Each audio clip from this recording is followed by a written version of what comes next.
আর এখন এই এই এই মানে পচা সংস্কৃতি যে কত বিরক্ত করছে দিন দিন, যেখানে যাবেন সেখানেই ধুমধারাক্কা গান।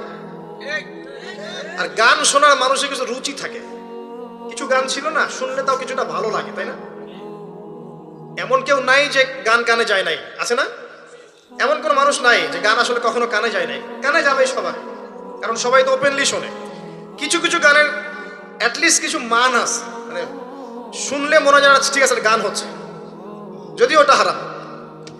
এখন যেগুলো প্লে হয় দেখবেন, এমন কিছু মিউজিক, এমন কিছু ধুমধারাক্কা, গানের কোনো জাতি না, মানে শয়তান যে নাচছে ওর পাশে কোনো কোনো কোনো কি বলবো আসলে, কোনো সন্দেহ নাই ওর পাশে শয়তান নাচছে। এমন এমন সাউন্ড, আর যদি যা বলেন ভাই সাউন্ডটা একটু কমায় দেন, পাশে আলেম আছে বা মসজিদ আছে বা নামাজ হচ্ছে, আরো জোরে দিবে সাউন্ড। এটাকে সামাজিকভাবে প্রতিহত করা দরকার। এদের বিরক্তি এত বেড়ে গেছে, মাঝে মাঝে এমন কিছু দিবস আছে, দিবসগুলো গানের জ্বালা রাত্রে ঘুম হয় না। মুমিন বান্দা ঈশার নামাজ পড়ে ঘুমিয়ে যাবে, শেষ রাত্রে উঠবে, ও সারা রাত ঘুমই হবে না এই গানের জ্বালায়। বিয়ে হবে দেখবেন ধুম ধারাক্কা গান লাগিয়ে দিয়েছে। একদম একটা ফ্ল্যাটের মধ্যে 10টা পরিবার আছে, ওর কোনো খেয়ালই নাই, ও একাই পরিবার, ছাদের উপর যাবে ধুম ধারাক্কা গান বাজাবে, মাশাআল্লাহ এই বরকত নিয়ে জীবন শুরু করছে। এই অভিশাপ নিয়ে জীবন শুরু করলে বৈবাহিক জীবন সুখী হবে? তো শয়তানের আনুগত্য দিয়ে জীবন শুরু করেছে দেখবেন। আবার এমন সময় অনেক কিছু কনসার্ট হয় দেখবেন, স্টেজে এমন ভাবে নাচানাচি করে মনে শুয়োর আর বারণ নাচছে। হ্যাঁ, হাদিসে এই শব্দ এসেছে, আমার উপর রাগ করবেন না। নবী সাল্লাল্লাহু আলাইহি ওয়াসাল্লাম বলেছেন, যারা এই উম্মতের মধ্যে মাদককে হালাল করে নিবে, বাদ্যযন্ত্রকে হালাল করে নিবে, এবং যারা নর্তকী নাচাবে এবং মিউজিক্যাল ইনস্ট্রুমেন্টের সাথে এদের গভীর সম্পর্ক থাকবে, একদিন সকালে আল্লাহ পাক এদেরকে বানর আর শুয়োর বানিয়ে দিবেন। একদম টাটকা হাদিস, আখিরুজ্জামানের হাদিস। পড়ে দেখেন আলেম ওলামাকে জিজ্ঞাসা করেন, হাদিসটা না থাকলে আমার নাম বদলায় ফেলাবো। এই হাদিসও আছে। এটা কি ফিজিক্যালি হবে?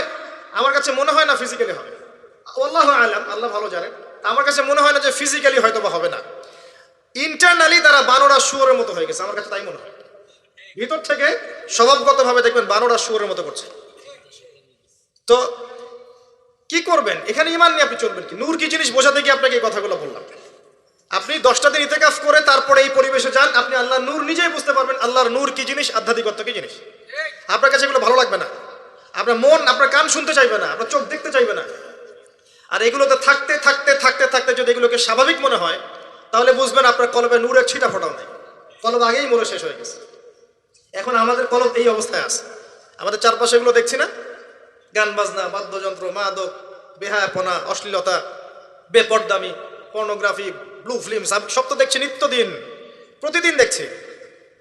এগুলো দেখে যেহেতু আমাদের মনের মধ্যে কোনো রিয়াকশন আসে না, বুঝতে হবে মন কিন্তু নাই, dead. We are living with a dead heart. আমরা একটা মৃত হৃদয় নিয়ে ঘুরছি আর কি, আর কিছু না। এখন এই হৃদয়ে ঝাঁকি দিবে কিভাবে?